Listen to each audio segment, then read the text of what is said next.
Assalamualaikum warahmatullahi wabarakatuh. Alhamdulillahirabbil alamin. Asyhadu an la ilaha illallah wahdahu la syarikalah. Wa asyhadu anna Muhammadan abduhu wa rasuluh.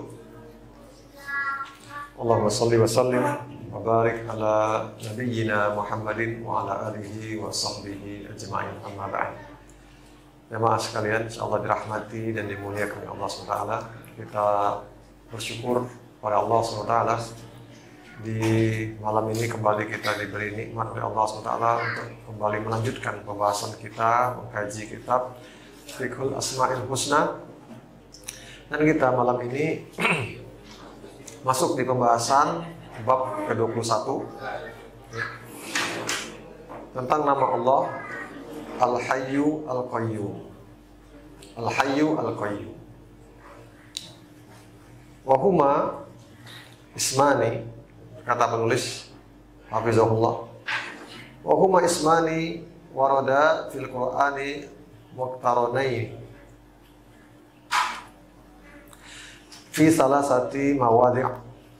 Dua nama ini Al-Hayyu dan Al-Qayyum ya, tercantum dalam Al-Quran secara beriringan. Jadi Al-Hayyul Qayyum beriringan ya, itu di salasah mawadhi'. Ada 3 tempat di Al-Quran ya.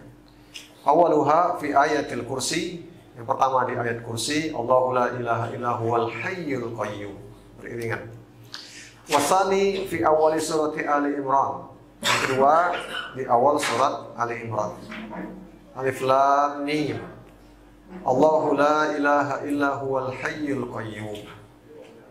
Jadi ayat 1 dan 2, tepatnya di ayat kedua. Wasalis, dan yang ketiga di surat Thaha. Allah SWT mengatakan, berfirman, wa'anatil wujuhu lil hayyil qayyum. Wa'anatil wujuh, dan wajah-wajah pun tertunduk kepada Al-Hayyu Al-Qayyum. Dan nama Allah Tabaraka wa Ta'ala Al-Hayyu, apa dimaksud dengan nama Allah Al-Hayyu? Yakni fihi isbat al-haya sifatan lillah. Nama yang menunjukkan penetapan sifat al-haya, kehidupan bagi Allah SWT. Jadi Allah maha hidup. Allah SWT dia maha hidup. Sempurna kehidupan Allah. Wahiyya hayatun kamilatun. Kehidupan yang sempurna hanya pada Allah SWT. Laisat masbuqatan bi'adamin. Sempurnanya karena kehidupan Allah SWT tidak pernah didahului dari tidak ada. Kalau kita ini hidup, tapi sebelumnya tidak ada. Hewan juga seperti itu. Jin, malaikat, dari tidak ada menjadi ada. Tapi Allah dia maha hidup, tidak pernah didahului ketiadaan. Makanya sempurna sekali.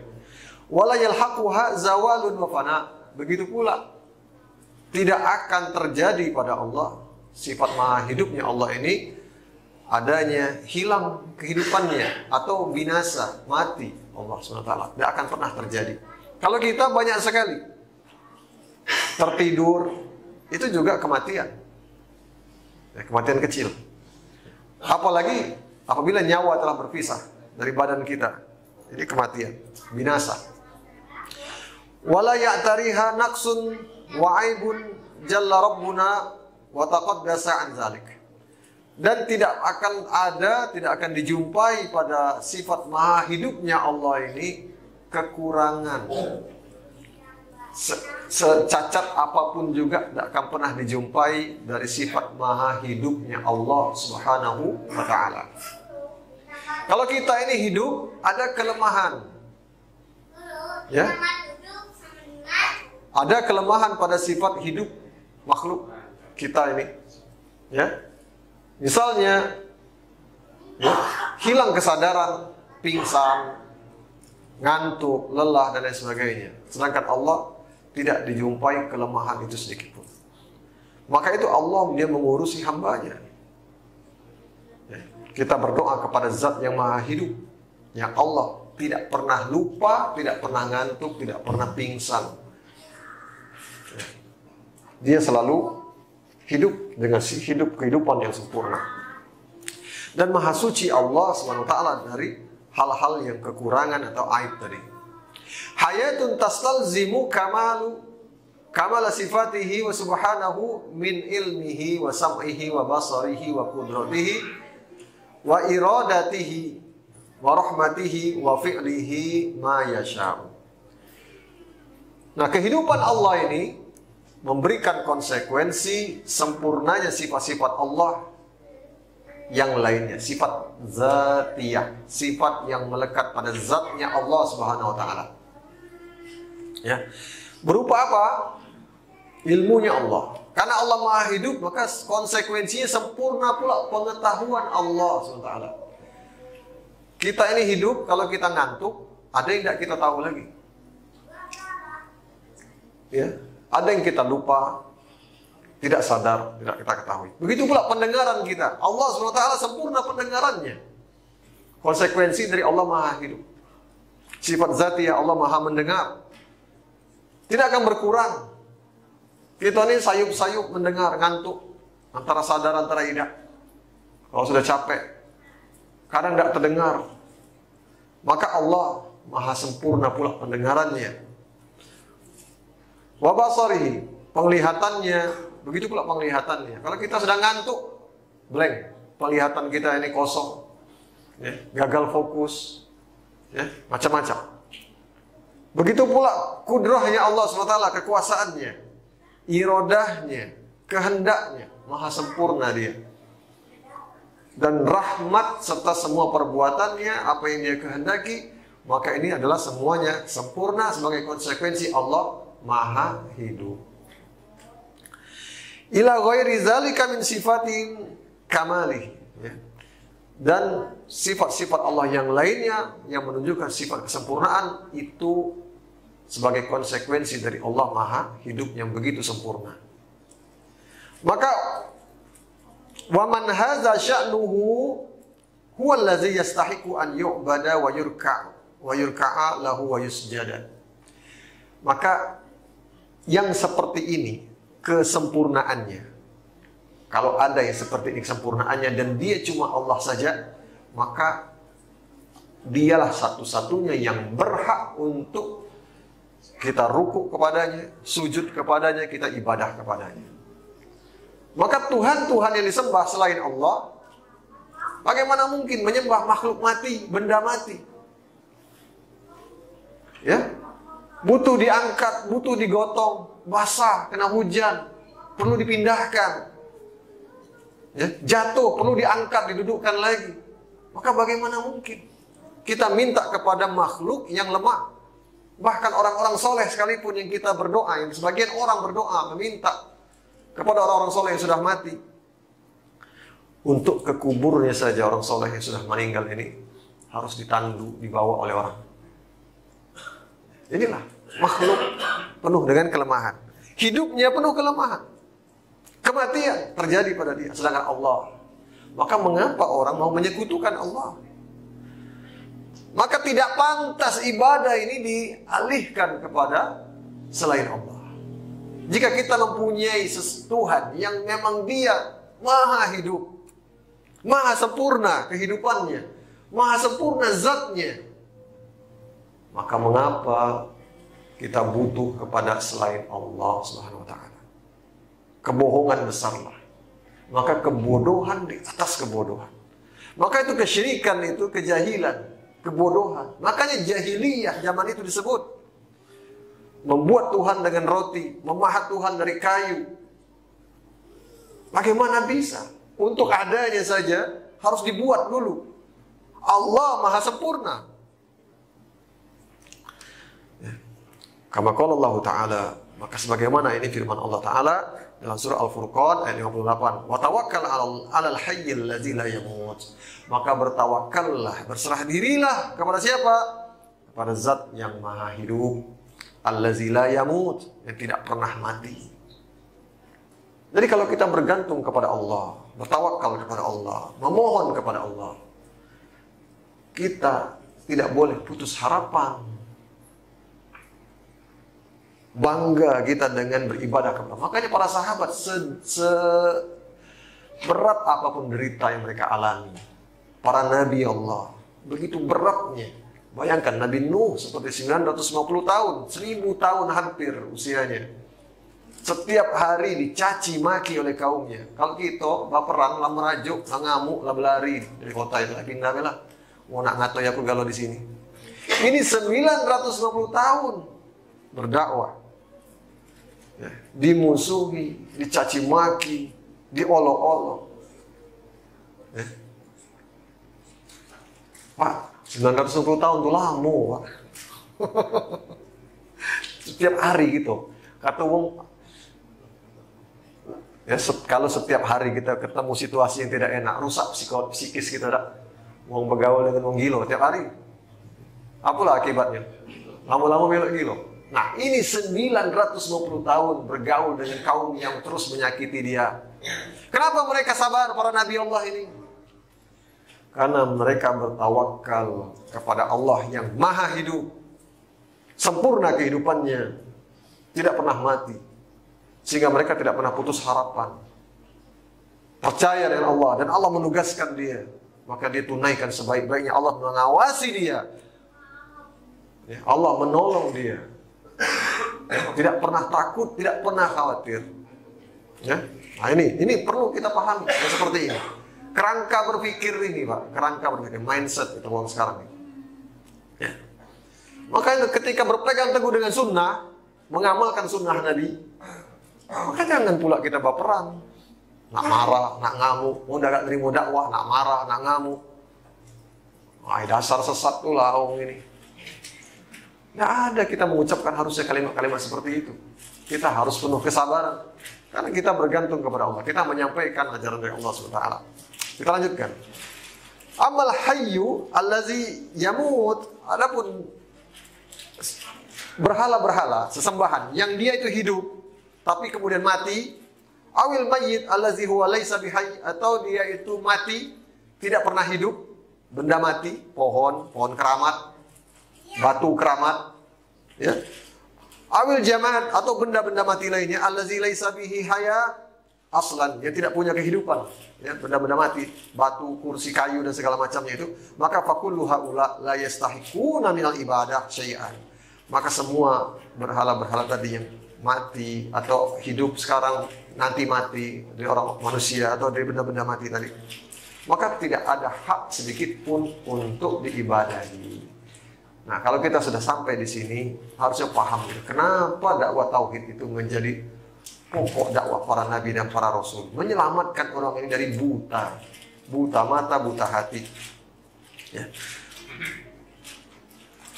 Idzal mustahiqu laha huwa Allah al-hayyul ladzi la yamut. Karena yang berhak itu dialah hanya Allah saja, karena dialah satu-satunya yang maha hidup, yang sempurna dan tidak ada kematian padanya dan tidak akan pernah mengalami kematian. Allah berfirman dalam surah Al-Ghafir ayat 65, huwal hayyu la ilaha illa huwa fad'uuhu mukhlishina lahuddin. Dialah Allah yang maha hidup, yang maha sempurna hidupnya. Tidak ada yang berhak disembah selain Dia. Ya. Maka fad'uuhu mukhlishina lahuddin. Mintalah, beribadahlah hanya kepada Dia mukhlisin, dengan memurnikan agama, ibadah ini hanya kepada Dia, tidak dicampur-campur dengan yang lain. Dengan mentauhidkan Allah SWT, maka segala puji alhamdulillahi rabbil alamin. Segala puji bagi Allah Rabbul alamin.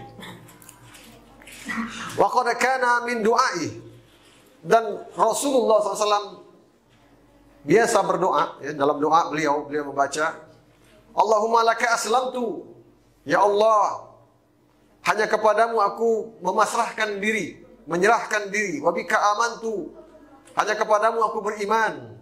Wa alaika tawakkaltu, dan hanya kepadamu aku bertawakal. Wa ilaika anabtu, dan kepadamu lah aku kembali. Wa bika khasamtu, dan dengan sebab membelamu aku mendebat, membantah atau berselisih dengan orang lain. Allahumma inni a'udzu bi'izzatik, ya Allah, sesungguhnya aku mohon perlindungan dengan kemuliaan-Mu. La ilaha illa anta antudillani, tidak ada yang berhak disembah selain engkau. Aku berlindung kepadamu dari kesesatan, dari orang yang menyesatkan aku. Ya. Antudallani, ya. Tudillani, ya. Antal hayyul ladzi la yamut. Engkaulah yang maha hidup, tidak akan pernah mati. Wal jinnu wal insu yamutun. Sedangkan manusia, jin dan manusia akan mengalami kematian. Hadis riwayat Bukhari dan Muslim. Ya. Jadi doa Nabi ini doa Nabi. Ya, menyebut Al-Hayyu, ya, tentang Allah maha hidup. Ya, seperti itu. Kemudian nama yang kedua yang kita bahas dalam bab ini Al-Qayyum. Wasmuhu tabaraka wa ta'ala Al-Qayyum. Adapun nama Allah Al-Qayyum, apa maksudnya? Fihi isbatu al-qayyumiyyati sifatan lillah. Menetapkan sifat qayyumiyah bagi Allah SWT. Apa maksud sifat qayyumiyah ini? Sifat tidak bergantung dengan yang lain, tapi justru yang lain bergantung kepadanya. Dia mengurusi yang lain. Allah sajalah yang mengurusi yang lain. Qayyumiyah, sifat qayyum. Wa hiya kaunuhu subhanahu qa'iman bi nafsihi muqiman li khalqihi. Yakni Allah Subhanahu wa taala dialah yang tegak dengan dirinya mengurusi seluruh makhluknya. Ini qayyum. Wa huwa ismun dallun ala amrain. Nama Allah ini memberi faedah dua perkara, menunjukkan dua perkara. Apa maksudnya? Apa dua perkara itu? Yang pertama, kamalu ghinar Rabbi subhanahu. Karena Allah mengurusi yang lain, Allah tidak bergantung dengan yang lain. Maka ini menunjukkan kesempurnaan kekayaan Allah Subhanahu wa taala. Ya, kesempurnaan Allah Subhanahu wa taala, ya, dia tidak butuh dengan makhluknya. Justru makhluk yang butuh sama Allah Subhanahu wa taala. Fa huwal qa'imu bi nafsi al-ghaniyyu an khalqi. Maka Allah dia mengurus semua itu dengan dirinya sendiri, tidak butuh bantuan orang lain, tidak butuh bantuan makhluk. Dan dia maha cukup dari seluruh hambanya, bahkan dia yang mencukupi mengurusi hambanya. Sebagaimana firman Allah dalam surah Fatir ayat 15. Ya ayuhan nas, antumul fuqara'u ilallah. Wahai manusia, kalianlah yang fuqara, fakir, butuh kepada Allah SWT. Wallahu huwal ghaniyyul hamid. Dan Allah lah dia yang maha kaya, lagi maha terpuji. Ya. Ini bagaimana sifat qayyumnya Allah SWT. Begitu juga dalam hadis riwayat Imam Muslim, hadis qudsi. Ya. Allah SWT mengatakan, innakum lan tabalughu darri fatadurruni wa lan tabalughu naf'i fatanfa'uni. Wahai manusia, kalian tidak akan dapat menggapai kemampuan mudaratku sehingga kalian memudaratkan aku, tidak akan mencapai mudaratku sehingga kalian akan menimbulkan kemudaratan bagiku. Ya. Dan kalian tidak akan mencapai manfaatku sehingga kalian akan menambah manfaat bagiku. Nah, kalaupun kita ini berbuat baik semua, seluruh makhluk di muka bumi ini, Pak, tidak menambah manfaat apapun bagi Allah SWT. Seluruh penduduk langit dan bumi ini semuanya ingkar semua kepada Allah, tidak akan memudaratkan Allah sedikit pun. Ya. Wa ghinahu subhanahu an khalqih ghinan zatiyyun la yahtaju ilaihim fi syai' ghaniyyun ahum min kulli wajhin. Maka kayanya Allah SWT terhadap seluruh makhluknya ini kaya secara zat. Ya, secara zatnya Allah, dia tidak butuh sedikit pun dari hambanya. Ya, tidak butuh dari berbagai sisi apapun, tidak ada sisi kebutuhan Allah terhadap hambanya. Ya. Allah dikatakan Ar-Razzaq, Maha memberi rezeki, bukan karena sebab ada makhluknya diberi rezeki. Allah dikatakan Al-Khaliq, Sang Pencipta, bukan karena ada makhluk yang diciptakan. Namun itu semua, ya, bukan karena Allah butuh dengan makhluknya. Malaikat pun yang Allah tugaskan dengan berbagai tugas, menyampaikan wahyu, menjaga neraka, malaikat yang hafazah, yang menjaga manusia, mengiringi manusia, malaikat mencatat amal kebaikan, malaikat mungkar dan nakir di kubur. Bukan Allah butuh dengan malaikat-malaikat ini. Namun untuk menunjukkan Allah dialah yang maha kuasa, ya, maha berkehendak atas segala sesuatu. Bukan karena Allah butuh seperti seseorang pemilik dana butuh direktur untuk mengurusi perusahaannya, menjalankan perusahaannya, butuh komisaris atau butuh pengawas untuk bantu dia mengawasi jalannya perusahaan. Tidak. Atau butuh karyawan untuk menjalankan usaha tadi. Tidak. Ya. Maka Allah SWT dia maha kaya dari hamba-hambanya, tidak butuh dengan hamba-hambanya, justru hambanya yang butuh kepada Allah SWT. Ini yang pertama, yang tentang sempurnanya kekayaan Allah SWT. Ini Al-Qayyum tadi. Jadi kekayaan Allah, kecukupan Allah atas hambanya, dia maha sempurna. Ya, tidak ada cacat sedikit pun. Yang kedua, makna dari Al-Qayyum, ya, menunjukkan sempurnanya kudrahnya Allah, kekuasaannya Allah, wa tadbirihi, pengaturannya.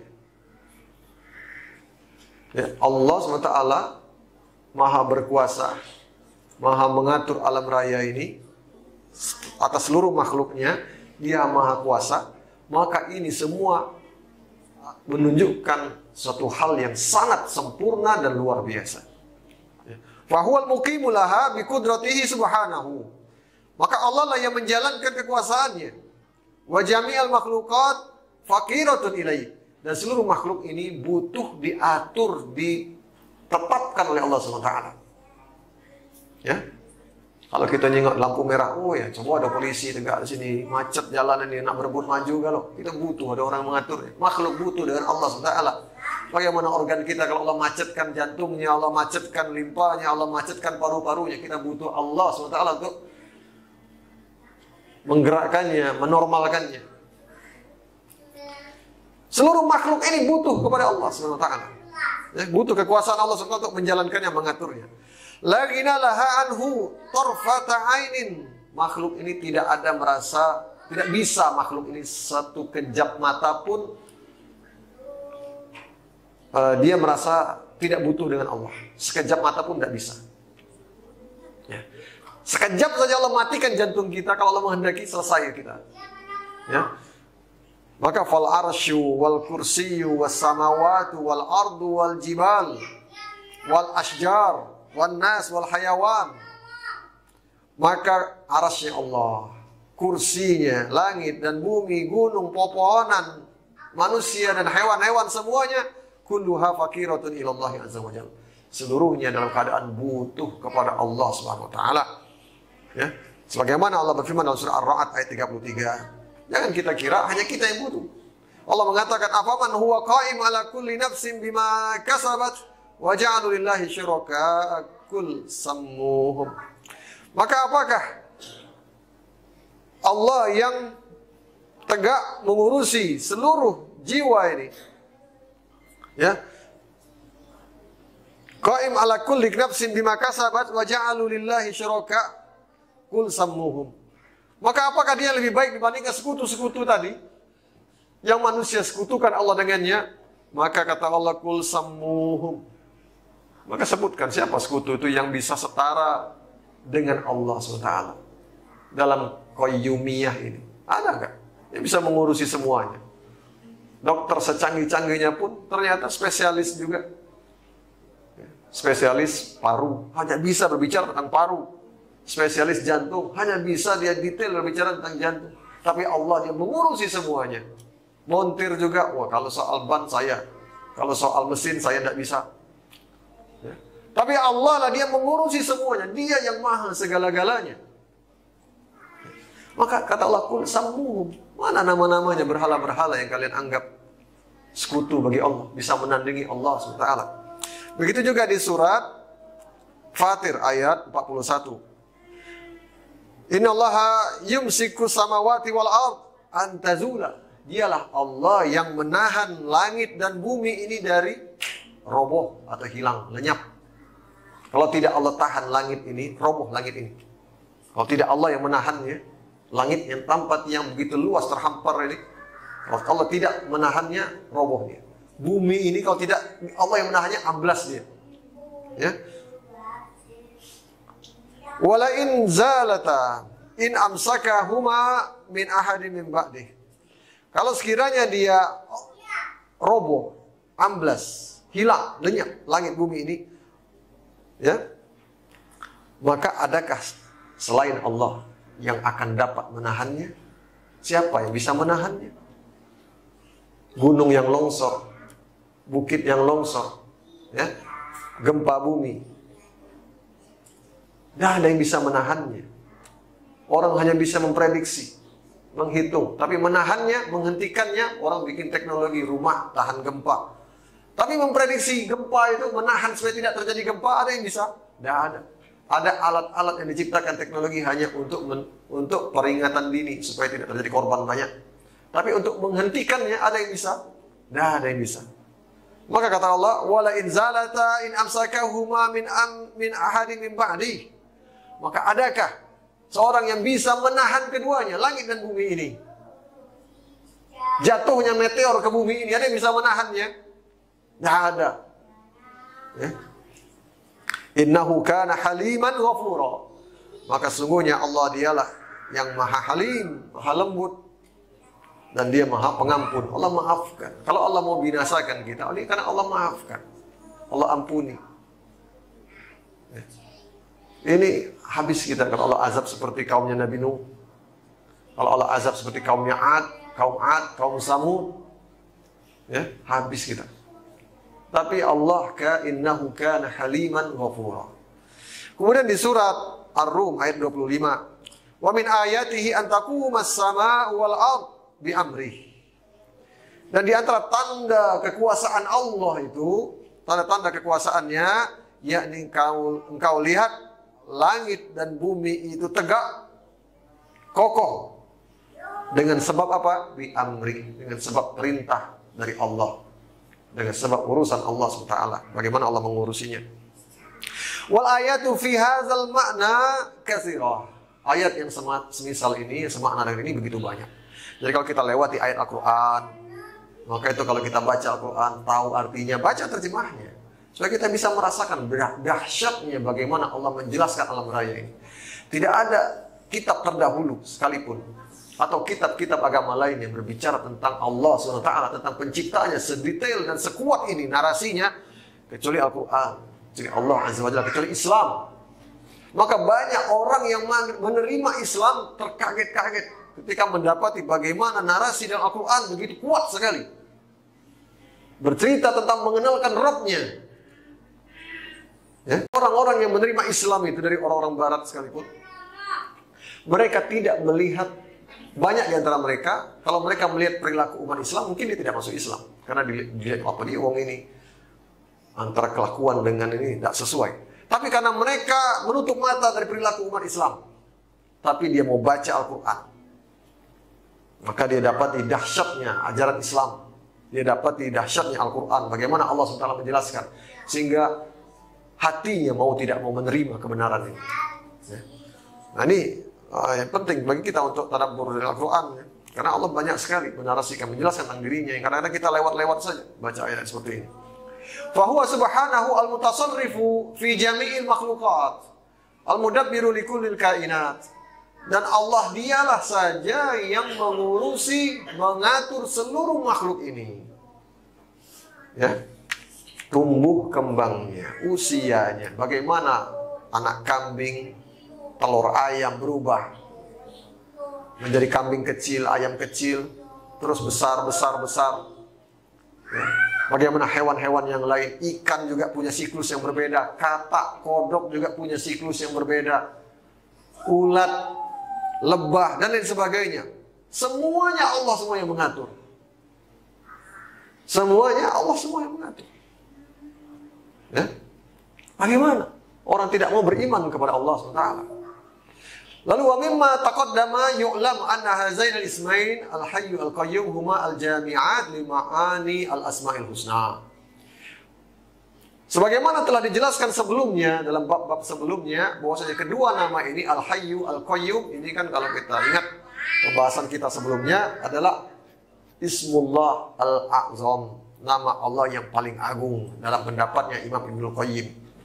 nama Allah yang paling agung. Yang apabila seorang hamba meminta, pasti dia akan dikabulkan. Apabila dia berdoa, pasti diijabahkan.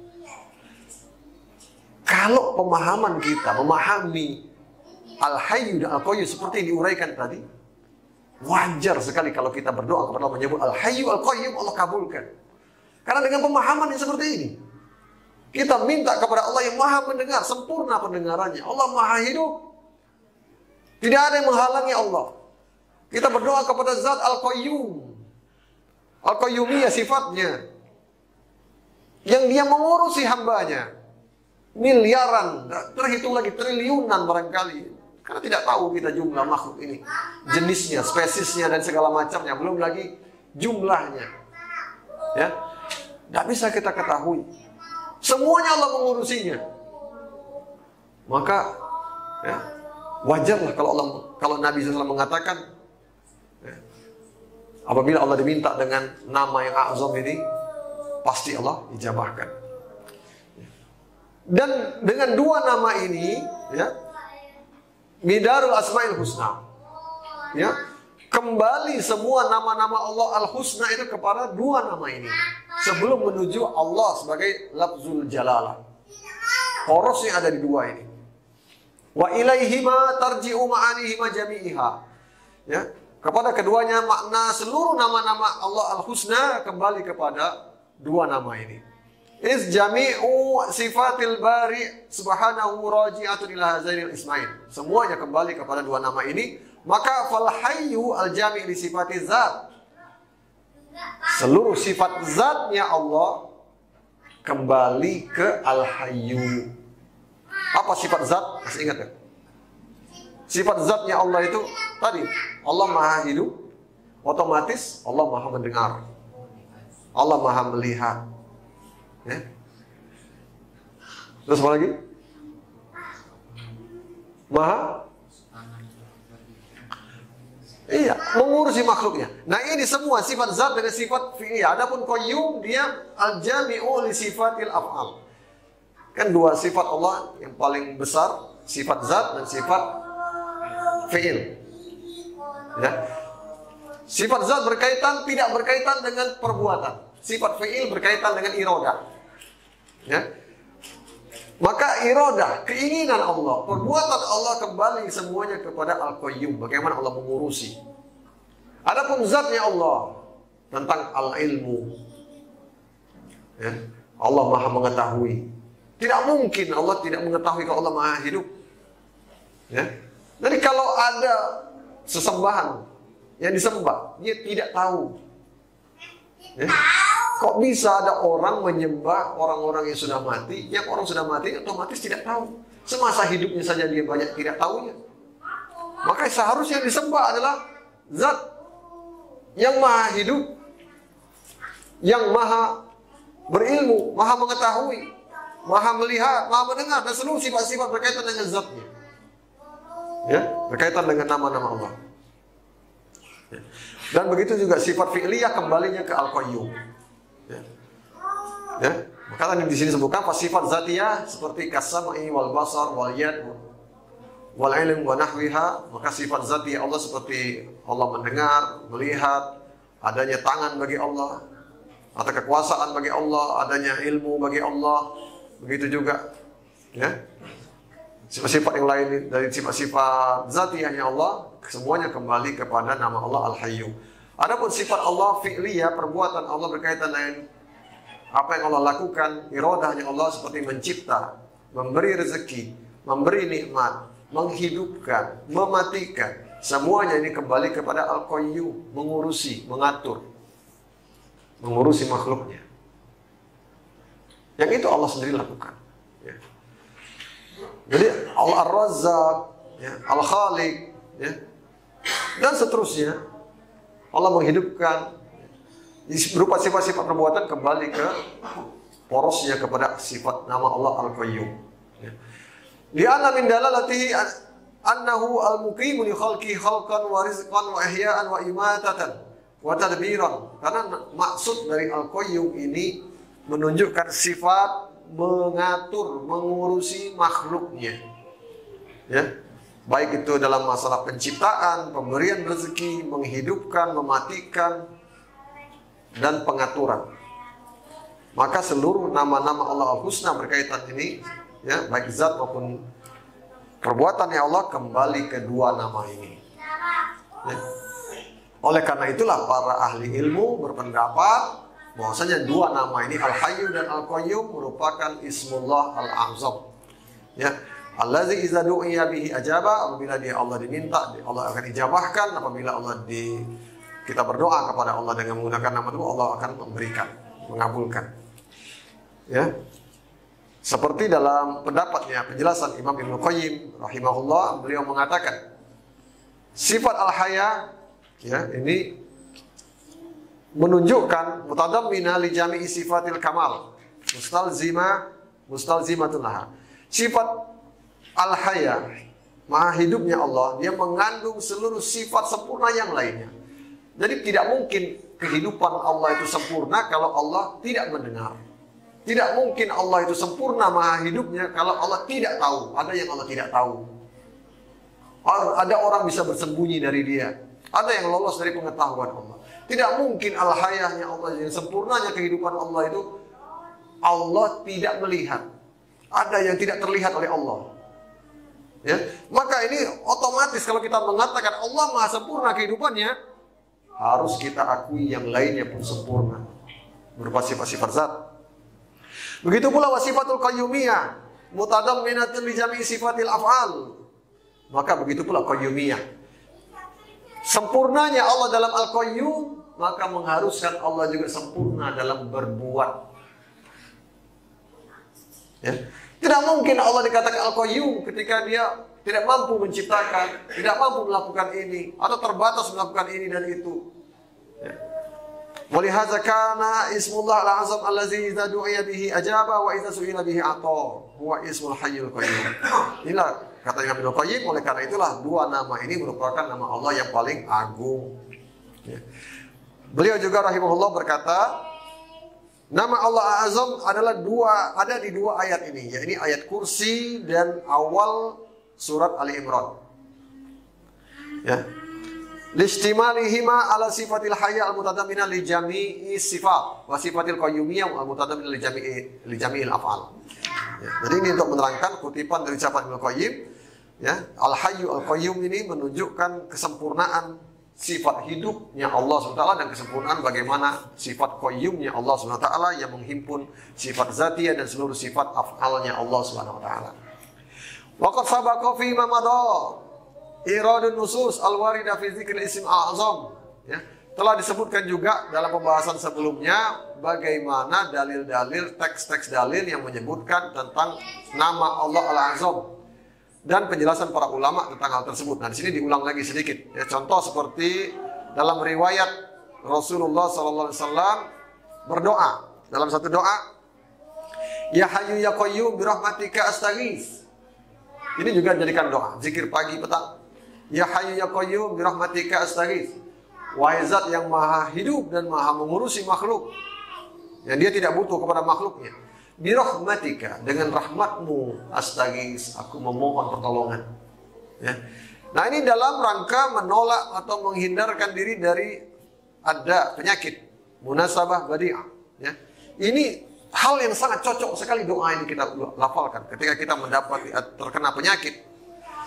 Ya. Fa inna sifatul hayya mutadamminal jami'i sifat mustalzimah laha wa sifatul qayyumiyah mutadamminal jami'i sifatil af'al. Jadi dengan kita berdoa kepada Allah, mengucapkan doa ini, ya, maka sifat qayyumiyah yang kita ucapkan dan sifat hayanya kepada Allah, kita mohon kepada Zat yang maha hidup, Allah yang maha mengetahui penyakit ini sampai di mana kekuatannya, kelemahannya, dan gampang atau susahnya dihilangkan oleh kita manusia ini. Bagi Allah tidak ada halangan dengan sifat al-qayyumiyahnya Allah untuk melenyapkannya, menghilangkannya. Oleh karena itu dua nama ini adalah dua nama azam, iza du'iya bihi ajab, ya. Allah mengabulkan doa, mengabulkan permintaan, ya. Maka al-hayatu tammah tudadu jami'il asqam wal alam. Allah sendiri dikatakan al-haya, al-hayyu, Allah maha hidup, maka sifat hidupnya Allah ini tentu bertolak belakang dengan adanya penyakit. Allah tidak akan menderita penyakit. Jauh dari penyakit. Allah Maha hidup. Kalau kita yang hidup ini gampang kena sakit, gampang demam, gampang penyakitan. Maka kita minta kepada Allah Al-Hayyu, yang Allah tidak pernah sakit. Karena Allah Maha sempurna hidupnya. Maka yang cocok doa ini kalau kita minta kepada Allah untuk menghilangkan penyakit. Ya Hayyu ya Qayyum, ya Allah Engkau Maha hidup. Engkau tidak pernah sakit. Sakit tidak akan terjadi padamu karena Engkau Maha sempurna kehidupanmu. Sedangkan kami ini penuh dengan kelemahan. Nah, itu maksudnya. Lalu walihaza lamma kamulat hayatu ahlil jannah lam yalhaqhum hammun wala ghamun wala hazanun wala syai'in minal afat.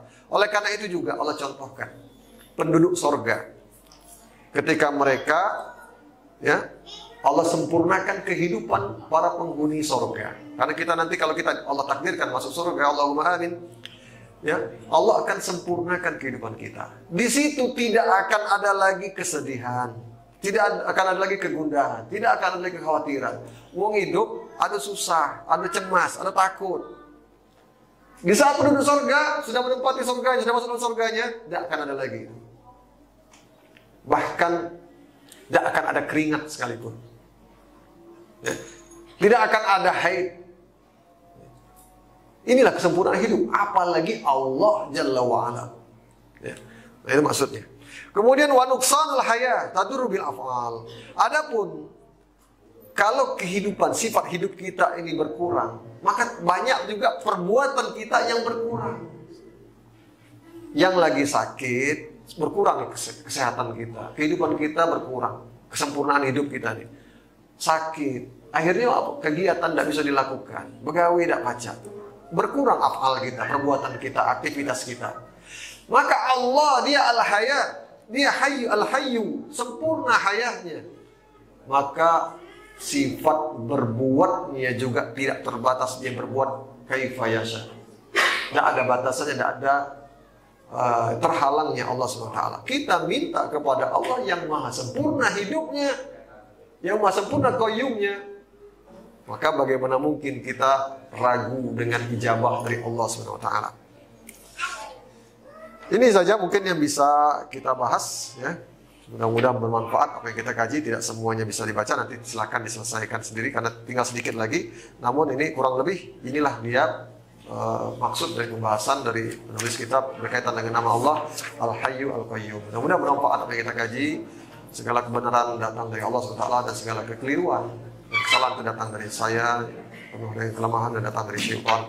Subhanakallahumma wa bihamdik, asyhadu an la ilaha illa anta, astaghfiruka wa atubu ilaik. Wassalamualaikum warahmatullahi wabarakatuh.